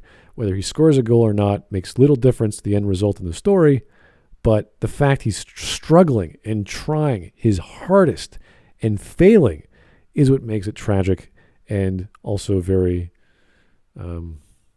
identifiable. And we I'm like the just struggle. laughing about the fact that the 3 films he's picked, his main thing about him is that they're fighting against a government. Yes. So it's kind of it's just. Maybe the only one is one is about a guy thinking he's Trotsky as well. So I'm like, yeah. Okay. So anyway, I'm an anarchist now. Yeah. How Trotsky radicalized me. Oh, here's Skids. Why Ruin Johnson didn't ruin film and TLJ, and why Palpatine in The Rise of Skywalker doesn't ruin Vader's sacrifice. Oh, boy. Wow. He is going hard on The Rise of Skywalker. I'm not the sort of person that wishes for genocide, but if we could genocide all the people who like the sequel trilogy, I think the world would be a better place. When he started explaining TLJ as a result of the dyad, I was like, oh boy, dude. Mm-hmm. Yeah. Dyad explains everything. I think we should all take a bit of advice from the sequel trilogy of just let the past die. As in, like, the sequel trilogy's in the past, we should just let it die. Just let Star Wars and die. Just forget. Stop caring about all the stuff that you grew up with as a kid. If you just stop giving a shit about it, then it'll go away. And then when it goes away, then we can have the Red Day. No, I'm just kidding. The Day of the Rake. No, we can have the Day of the Rope. You can have better entertainment. But we're not going to get anywhere because we're just gonna kill him. Something that I thought was funny was Smud posted earlier, like someone's fake research about who's what in the community is basically just a bunch of slander, and I thought it was funny because Film Gob or Film Job or whatever his name is, the Snyder fan, was listed as alt-right, and I thought that was really interesting from a British half Indian or Punjabi guy or whatever he is, I don't know. One of those. funny. One of those Like, fucking Braun people. I don't know. I just feel like if you take the blinders off of, if you take away the idea of the capitalist concept of propaganda and you look at the communist one and you go and think, okay, what were the heroes of the Soviet Union? They were like this, they were like that, they had these traits. And then you look at how that mentality is applied to modern day entertainment. It's like the same, be like this character. We're taking this hero, we're appropriating this hero, and we're going to apply our value system to it. And as long as that's going on, you're not going to get the character that you grew up with, because that's a different value set. What we are faced with is a changing of values when it comes to what the characters stand for and what they're learning, what the lesson is. The lesson is, we complain, and they take offense to it in a political context, which I think is always funny. It's like, oh, it's all right to learn this lesson instead of this lesson. That's what I think is interesting. They want people to take lessons that are antithetical to what we in the classical tradition of education and, you know, understanding basic writing under, basic myths, storytelling, the sciences, history, all the things that deal in truth. That's the thing that is being taken away. Like, what does a lesson from truth mean in our culture, as opposed to what's a convenient lesson to push an agenda? That's what I feel like we're up against. And as long as they control the media, as long as they control the ownership over the canon, they can use it as propaganda. And I just keep coming back to that. As Elon Musk said, who exactly owns the media? And who exactly is Elon Musk anyway? Who is this guy? I don't know this guy. Who controls exactly the memes, is controls the gaslighting? people. Yeah, exactly. What exactly is the this only thing gaslighting thing? I he's think trying you're to- making that up. People, I think you're people are making like, up this word gaslighting. It's just funny because like there's so many different ways of looking at something, and people want a definitive take instead of learning how to make their own take, which is the old teach a man to fish thing. That's what I want people to understand about entertainment. I get in a lot of stupid arguments about writers' choices, and people telling me, oh, you can't do that because then this changes. It's like, no shit. Can you keep up with that? Is that like, that's what the writer has to do. In a situation where we're talking about flaws, what we think would improve it, we're taking authority over the author and saying, we're being editors essentially as critics by making the changes. So it's funny to me that we're still trying to talk to people about basic writing concepts that they're trying to ignore and brush under the rug. Just Write's not that bad here. I mean, like, he's right. You can just write a flat arc or whatever. You know, you can do that. I'm not really hearing anything that's that egregious, which is why it was interesting to listen to the video. Yeah. I just don't like how the author combined positive, negative, and flat. It seems like an odd choice considering the range of bad stories out there, where you have to admit there's more than just those three options. Something else is going on, and why it becomes its own It's not even its own category; it becomes its own thing. When you're talking about a flat character, because we are taught flat characters are to be avoided, unless you know how to change that. So once you're trying to make a rule or trying to categorize rules, you don't suddenly say, then there's a whole other thing in this other advanced class called flat characters. Like, wait, that's a bad thing. I thought it's like, yes, it is, but you have to then create a round character around the flat characters. Like, oh, so it's still a flat character, or still a round character, but he's just the avenue for other characters to be round. Mm-hmm. Oh, okay. Yeah.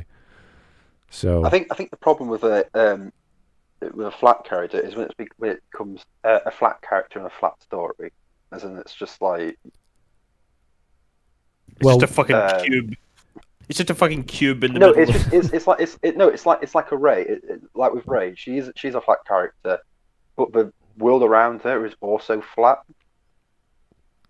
Well, I always say there. The medium is the message, which is a very famous line, but you understand what the format is. So with video games, we talk about Commander Shepard being a brick.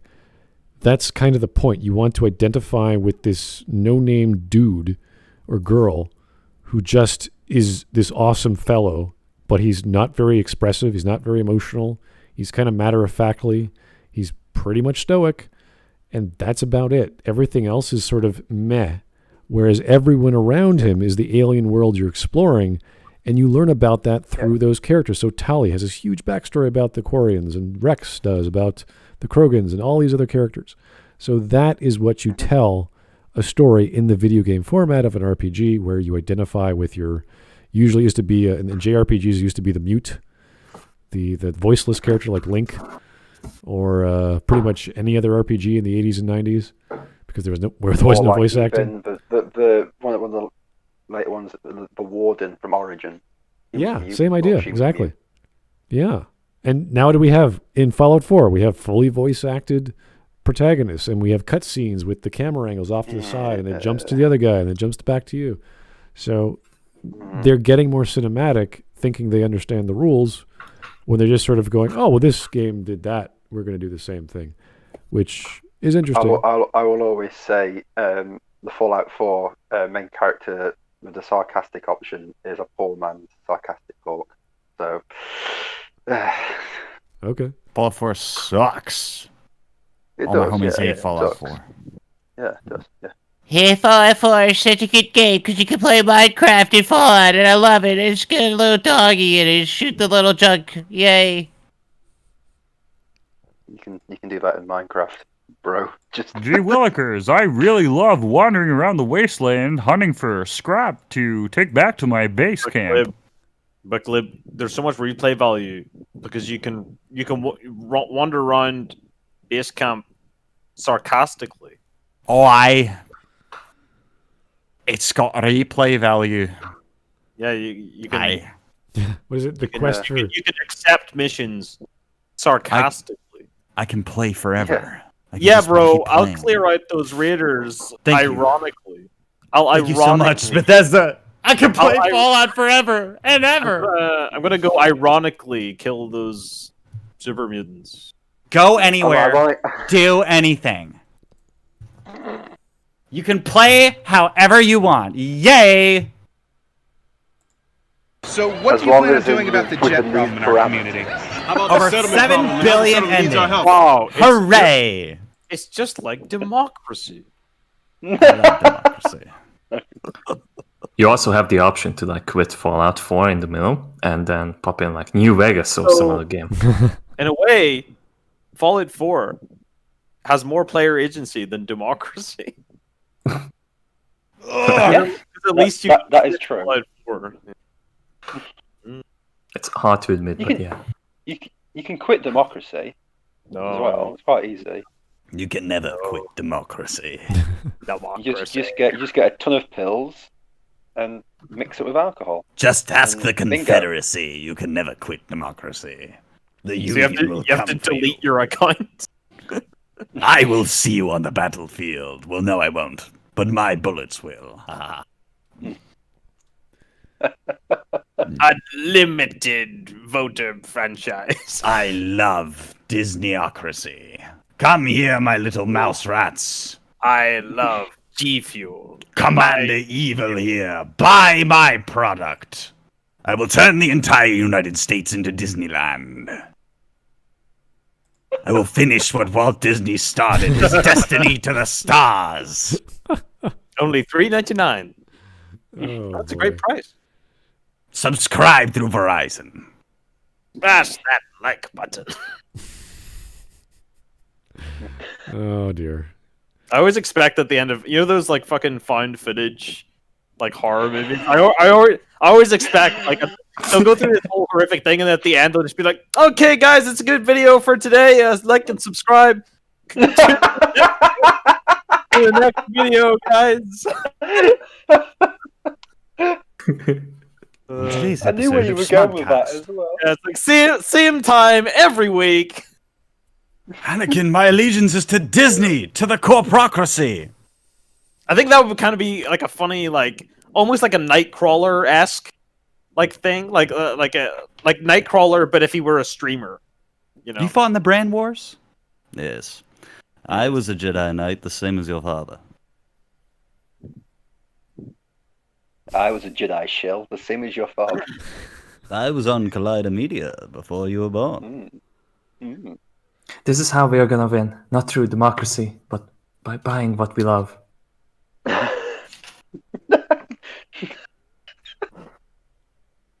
Just imagine Rose Tico with the fucking Mickey Mouse ears. The dark side of the web is a pathway to many abilities, some considered to be anti-Semitic. Right wing. Did someone say right wing? What's a right wing? We don't have Y wings in TLG. Yeah, the fans. What's a right wing? No one knows what a right wing. Yeah, no one knows what a right wing. What's Benicio? How does his thing go? How does his hick? What is his tick? If it sounds like a Something snake, that. it's a mistake. Sounds like a mistake. Some Mistake. shitty accent. Amen. I don't know. He should have just been played with something else. Well, you see, I am the Senate. Not yet, Kermit. Oh, whatever. I can't do that fucking accent. What's the other guy? What's the other Muppet? The other one with the orange. What's the other Muppet? I don't care about these fucking Muppets. All right. There's no school like the old school, and I am the old school. I don't know shit about these Muppets. All right. How do Muppet like you get past selection? There's Fozzie Bear. There's Gonzo. Yeah, Fozzie Bear. That's the one I was looking for. Not another bear. Right, you're doing a good impression of him as well. Waka waka. What's it? What is the call sign from Call of Duty? My memory doesn't work anymore because I smoke too much herbal cigarettes. What's you guys don't know. You guys aren't Call of Duty cool. You guys aren't cool like Wings of Redemption. No. I don't even know why I talk to you guys. You guys don't play Call of Duty and cry. What the fuck? Okay. But I don't know. which Back call on sign do topic. you want? I don't care. Soaps or prices? Call signs are lame anyway. Or Gazers? Call girls are where it's at. Was it Ghost? No. I call my call girl Bravo 2 Delta. Come here, baby. Bravo 6-1 or something. I always remember that one being said. My favorite line in the new Call of Duty Modern Warfare game is the one where the junior guy, I don't remember any of these names because then I don't care about any of the characters. Alex or whatever his name is. Like, where do you draw the line, Mr. Sir Price? Mr. Price, can I have some more? Where do we draw the moral line? Where's that? And he's like, where you draw the line wherever you need to. And it's like, what the fuck? You just do whatever you want. You just cut off people's faces like the cartels or something. Just do whatever you want, dude. It's fine. We're SAS. We're cool. We have 4 goggles on at the same time. It's all subjective. I'm going dark. I'm gonna cut off this dude's toes right now. My name's Archibald Huxtable, and I'm here to talk to you today about being British. Yeah. That's what happens. That's literally what happens as well, yeah. That's what happens when you fuck a stranger in the ass, Larry.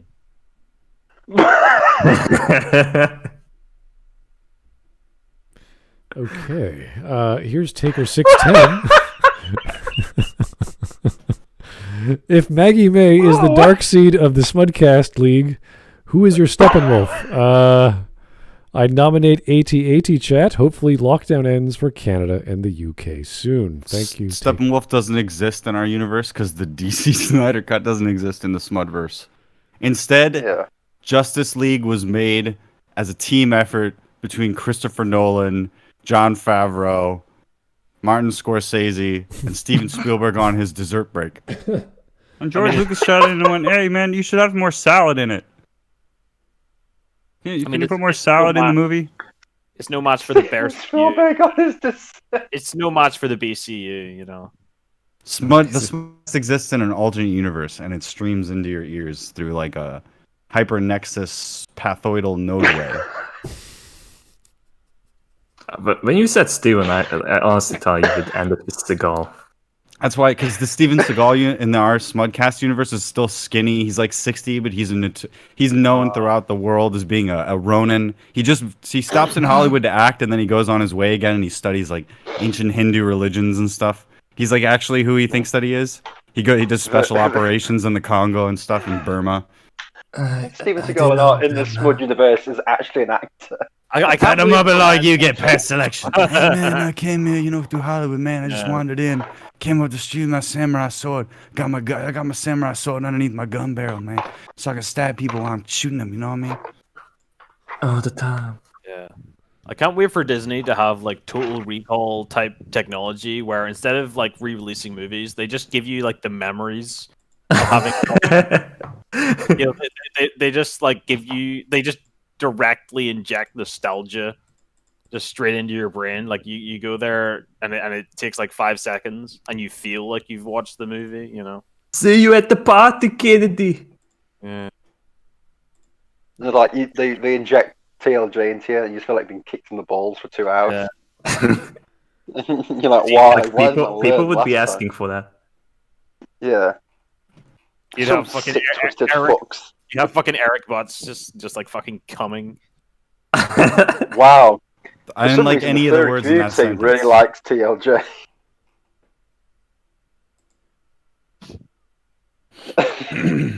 Okay, well, we got. Anyway, what's back to this?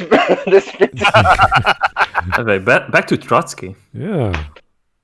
Hey. Now, if you're thinking of writing this kind of story, it really isn't all that different from the positive change arc that we're used to. The only thing that's changed is the perspective. Most stories have a character who does not change their opinion when it comes to the central truth versus lie of the story. These are often the mentor. This is not every story has a truth versus lie. I don't know where he's getting that. So. Yeah. Also, everyone has a character arc as well. Yeah, he makes a choice. Yeah. Or figures, but be any kind of character. What matters is that they are the catalyst that changes the protagonist's mind. They're the reason a protagonist has a character arc. That's like, oh god, how do I explain this? Imagine making like a cocktail, and there's like 4 parts of something. So like gin, and you have vermouth, and then you have whatever. It's like that's one of multiple things that cause a protagonist to change their mind on their journey. It's not just one thing. If it's one thing, then it would happen so quickly, and then the climax would happen instantly. Well, it can just be like their consequences of their own actions with it doesn't have to have anything to do with any other characters. It can just be they do something. Oh, right. It has a negative consequence. But in this regard, they have to have a character influence another character. And that is one of many influences. You can't just it can't just be one. If it's one thing, it's a short story and it's done within 2 minutes. So, like in Nightmare Before Christmas, Jack doesn't really learn from other characters. Like he just kind of he does things, and then they don't turn out well, and then he kind of becomes more sensible. I guess you kind of learn some kind of like lesson at the end of like maybe let's not do that. But it's kind of he doesn't really learn from other characters. He doesn't really have any other characters that particularly influence his worldview, I don't think. I think there's lots of stories around Christmas surrounding second chances or doing something better because they want people to have a positive feeling about Christmas. So you have like Christmas Carol is a good example. Miracle on 34th Street, like that sort of idea where it's time to forgive. So the theme of the Christmas spirit is there, sometimes manifest literally, to give these opportunities for people to grow. And they just need this Christmas magic to let it happen. So that is where they change, and as a result of their change, they affect others around them as well. So they go on their journey, and then they help others with their lives and their community as well. In this case, we're not getting the character focus, we're getting the setting and the community focus. So all the secondary characters are the story, which is something you should do after you know how to write a character in the first place. And that's why I don't want to teach having ensemble casts where they are the focus, because you're writing so much. You're doubling or tripling your work just to have multiple characters for the sake of them changing. So yeah. It's easier and more understandable to write about one protagonist changing, and then, okay, how do you amplify that? Give them an antagonist. Have them change as well. Boom. Now you have two characters with different philosophies coming at each other, hopefully on the same plot.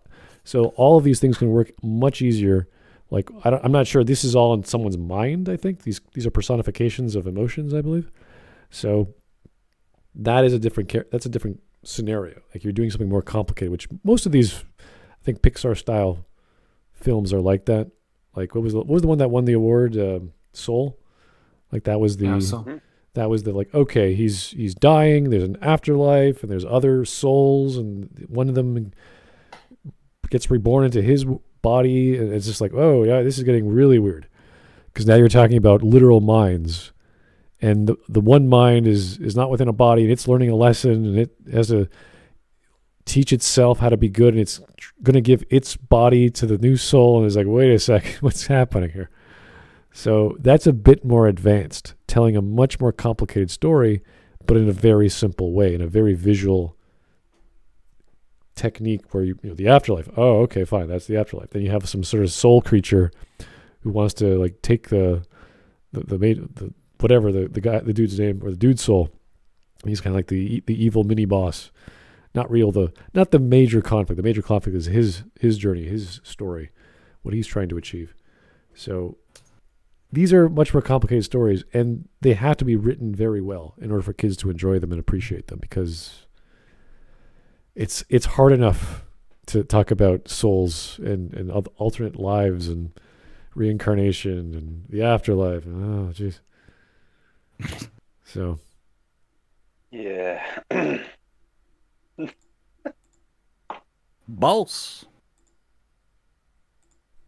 Wyland called the impact character. The difference is that in movies like Paddington, The Hunger Games, Back to the Future, Gladiator, and The Trotsky, the films are actually about the impact character. You could easily rewrite them to be about the characters who have arcs instead. So the general advice of your character needs a character arc is sound for a certain kind of story, but there is a whole other tradition of storytelling out there where the characters do not change. That can be just as compelling. No. He worded that wrong. The character who is the protagonist does not change, but the other characters in the story have to. At least in this example. At least in the example that he's like the examples that he's talking about. Unless he's changing the genre. If he goes to slice of life, do whatever the hell you want. Who cares? I always bring up HUD from the 60s. Even slice of life tends to have character arcs. They have a journey, yeah, but it's not in the traditional sense as we were talking before, because it's just slice of life. The guy gets the milk, gets the butter, he stubs his toe. It's the end of the world for him, but someone else looks at him like a crazy person, and he goes home limping and yada yada. Like, yeah, you can do whatever you like in slice of life. So you really have to structure your conflict in a certain way where the choice they make at the climax, if there even is one, is thought-provoking enough for the character to make a change in their life. I can't think of any actual like slice of life stories that are literally just like literally nothing happening. Wake up, go to work, come back home, go to sleep. Well, I don't really think of anything like that. It really depends on the writer or the I don't know, whoever's making the movie, if you want to go that far. But there's a big long line of authors who do that, just slice of life stuff, and they're very well known. Murakami is one of the most famous ones I know in Japan. So all his books, but I talk about this, how a lot of authors, after they write like 7 or 8 books, you get the sense that they're out of ideas and they just keep reintroducing the same tropes. So with the Murakami, there's a Murakami bingo card, and you can just search it on Google Images, and it's like, oh, there's a cat, there's jazz music, there's weird sexual exploits, there's something about cars, there's something about making breakfast, and every single book has these things. So for some reason, he also has an Alice in Wonderland escapade. Nice. Which is, slice of life is a very big shock, because it's like, wait a second, this is a contemporary setting. Why are we suddenly in magical dreamland where everything's upside down? So he does that. That's his thing. Same with Gaiman. He likes talking about mythology. You just can't stop it. Every book he writes has to be about gods or magical powers or spirits or this or that. And not to say his stories are bad. They're just, it's Gaiman. And even he didn't know he was doing some of the tropes he was doing, which was hilarious because he's a pretty darn good writer. Just gotta just right. That's the best advice right there. seems to work particularly well for characters who are politically minded, characters who Oh. are rebels. And these kinds of stories characters are important. rebels. One of the reasons we enjoy stories is that they reassure us that we can change. We But are movies correct. with flat arcs assure us We of have the right something opinions. else. Yeah, because Paddington is a rebel. He's a politically minded bear. It's a political idealist. Paddington! No, you can't! That's controlled by the local gangs! I don't care, baby. I'm going in there to do what's right. Pow, pow. Paddington Bear is a motherfucking badass. Coming 1978. Honestly, I didn't agree to start with, but I do think that Paddington, the latest Shaft remake, was a good choice. So, Can you imagine how strong he is as a baby bear? Like, I don't know how old he is, but if we're talking about... I don't think. Look, I don't think we've seen the full limits of Winnie the Pooh's power. I'm I'm just saying. I think there are abilities that we don't even know. yeah, but Paddington's only a child, yeah. And this is obviously set in the past. So when he gets to his full size, he grows up. I was going with the analogy of the spinach from Popeye. Winnie the Pooh doesn't. I'm going with the analogy of Kong Skull Island to Kong versus Godzilla versus King Kong. Yeah. But we have to wait 30 years for him to grow up to fight Winnie the Pooh. Godzilla versus Paddington. Poohzilla. Winnie the Pooh is Godzilla. Winnie the Pooh, yeah. So it's Paddington and Winnie the Pooh. Oh, bother. Raw. Oh, bother. What is it? And then at the end, so that they don't have to actually kill each other, you have another bear that comes in that they both team up against. So that I know Mecha Pooh. Yeah, Mech. Be fucking Mecha Yogi. Mecha Yogi Bear.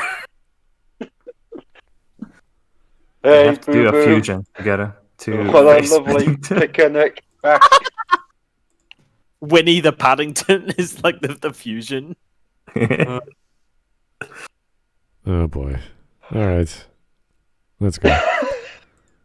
That we can change the world around us without sacrificing Yay, our beliefs. communist being These arrested. are stories about good people, inspirational heroes who spend their lives spreading a positive message. Well, one of them's in like hopes of radically a fucking communist. I'm trying to remember Chronicles of Riddick. Was he a good person? He pretty much murdered a bunch of guys, but he was.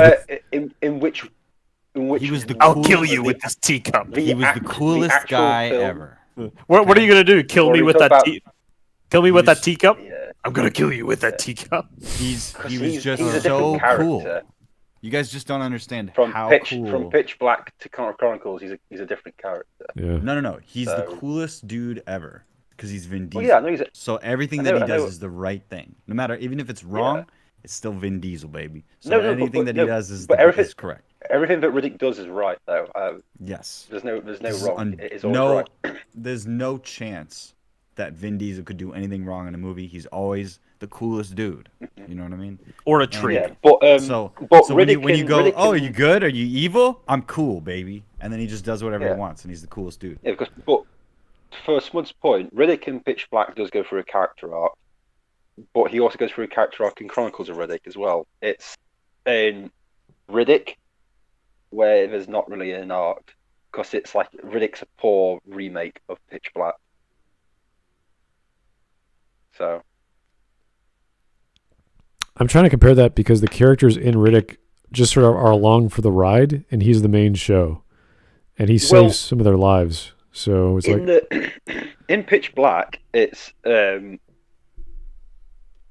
along for the ride, as in like half of them are cannon fodder. Yeah. Anyway, but the captain, the second in command lady, goes through a character arc to get her redemption back. For sacrificing people at the start. Jack learns to accept who she is and not pretend to be someone else because she's a girl pretending to be a boy. Right. And Hazim learns to get his religion back after he loses it at the start of the film. well, in Chronicles of Riddick, Hazim just dies. Yeah. Because he's black, and obviously black people have to die first in the movies. Jack has renamed herself Kara, and she dies because she just became a criminal to be like Riddick, and Riddick's just grumpy until he leads the necromongers. And even then, the movie is fun to watch. It's entertaining because we understand the genre, and yeah, we can say this would be great if it had some character arcs and this and that, but we get what it's trying to do as a film, as a story. Yeah, the thing that happens is Riddick like when Kara dies, sacrifices herself for Riddick, that makes him take up the prophecy, sort of, to be the one to kill the necromongers leader. So he does sort of like grow, because he grows attached to her or everything, and then Riddick comes along, and it's the third movie, and you're like, okay. I watched Pitch Black. Yeah, anyway, so. they're still trying to escape and get away from the necromongers, but they end up realizing, oh, we should go after them now. So that's just a plot. It's a plot twist or a change in the plot where they go change their direction as a result of death. But I wouldn't really call that character growth per se. It's just, oh, this affected me so personally. Now I'm going to go do Y as opposed to X. So yeah. But as in like his character growth is he gets back into being connected with Kara / Jack, because they're distant, and then they get close together by working, together. So I'd call that a bit of growth or character development. It's only a little bit, but it's still there. Yeah. But transform them and the world at large for the better. So yeah, in conclusion, that's how you should write a Superman movie. Now, was that a dig at Man of Steel? So I don't know. I don't really care, to be honest with you. So Superman should be Trotsky. Yes. Oh, all right. That has been done though. Oh yeah, I suppose. Yeah. Yes, it was done already. The Red Sun. Bit late to the party, just right. If that's what you're trying to say. We gotta let it go. I don't care. It's still shit anyway. So. Yeah, I mean, I guess. I mean, like, because like Superman is kind of like this paragon kind of character, but it's. Oh, there it is. Depends where in his story that you do a Superman story. Oddly enough, the author he was referring to, what's her? I always forget her name. K.M. Wayland is in the comments of this video. So thought that was funny. Saying how dare you use my book, you son of a bitch! Don't attach me to this piece of shit. That's not what I said. What is this? Some kind of writing characters without character arcs, just right video? Squad. I was reading some of her website. It was kind of funny because she's talking about archetypes, which is everyone does when they talk about old stories or Joseph Campbell, and she doesn't like teaching the Hero with 1,000 Faces, but she ends up figuring out that the 6 archetypes are exactly the same 6 archetypes also found in the hero's journey, which I find hilarious. So it's just like, I don't like Joseph Campbell, but oh, right, the pattern's exactly the same as Joseph Campbell. Oh, wow. It's kind of funny. Like, if you just spent the extra 2 minutes to go, what is this thing I don't like and why, as opposed to, just saying, well, it should be taught in schools. Don't like it. Here's my book, which is exactly the same as Joseph Campbell. Only Joseph did a heck of a lot more work. I found that funny. Anyway, I'm not saying her book is bad. It's derivative. So end up discovering the same thing over again. Yeah, almost like it wasn't an original idea. She has a few other ideas I like, but it's mostly just derivative. It's like, that's fine. That's totally fine. It's like when you tell a university student that their radical idea that they keep saying was also equally as radical when you were told about it 10 years ago. Well, I was very careful when I published that the ideas I came up with were not like a rip-off of John Truby or other authors I like, or other writer compendiums I read. So anyway, Skillshare. Let's get out of this bloody thumbnail. I hate this. There we go. Oh, there's the book. I got it right. There we go. Creating Character Arcs, the masterful author's guide to uniting story structure, plot, and character dev. Isn't that cool? So, good for you, Miss Wayland. I don't know if you guys are busy writers or want to learn. I'm not saying it's a bad book, but I'm sure it will help you in some capacity. So, there we go. Doing a bit of writing. I've got enough spare time with lockdown. Oh, yeah, still. All right. Stretch my writing fingers. Well, yeah, whatever you got, just keep it going. Get your thoughts onto paper and then edit the crap out of them later. So don't be shy, guys. Anyway, that was not too long, but I'm glad we stuck through it. Wasn't that bad. The video was fine. Little details I didn't like, but that's because I'm nitpicky about these things. And I'm kind of sensitive about the topic in general. So anyway. Not his worst video. I can definitely say that. So good on you, Just Right. You did okay. So, anything else you guys want to comment on? The Paddington Bear 3, or I don't know, whatever's happening in the wonderful world of non-character arc movies or stories? No Time to Die is probably going to be delayed again. Again? Wow. This is garbage. We can only hope. I thought... How can we maximize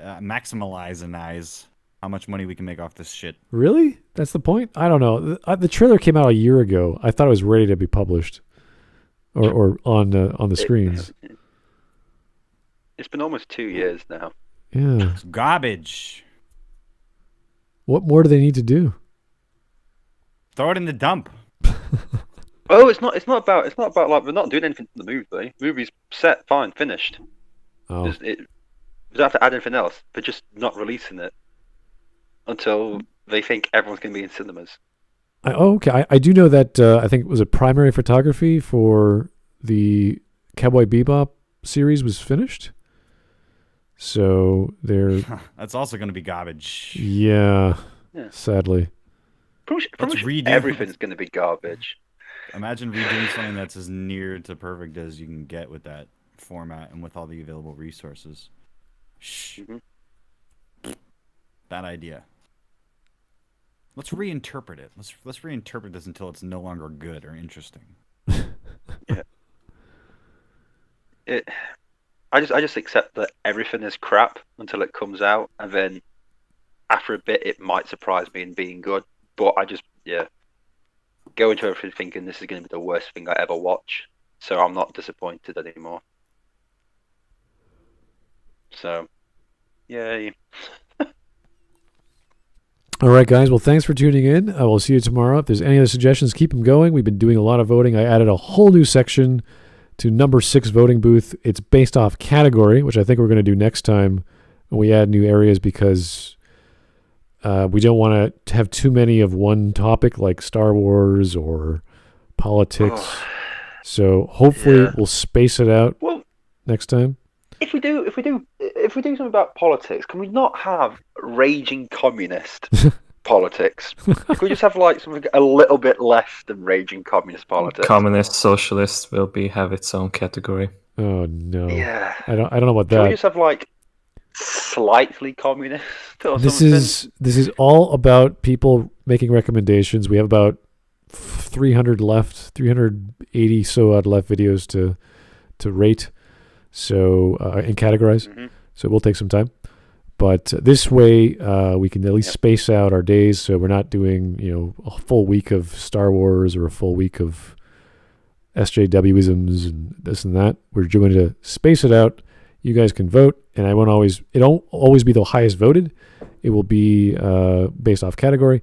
As well, we're changing how we're voting, but we haven't quite figured out the system yet. We're talking about that in chat, whether it's going to be using Discord or a website. We haven't quite determined, but it's getting more efficient, and we're getting more diverse with our topics. So hopefully it'll be less... This week we've had, what was it, We've had anime, time travel, and character art. So yeah, we're doing okay. Yeah, no, it's good. It's been pretty good so far. But now we're being more structured and faster with our approach, which I appreciate. So thank you, mods, for doing all that great work. I appreciate it. And thanks everyone for coming on. Dollface Glib, it's been some time, but thanks for popping in. Yeah. And Mark, it's literally been some time. Yeah, you guys are busy, but that's life. Yep. And Dollface and Hawk are regulars here nowadays. So thanks for popping in as well. Yeah. And we'll talk to you. It's my pleasure. Well, thank you, Hawk. I appreciate it. So we'll see you guys real soon, tomorrow, hopefully.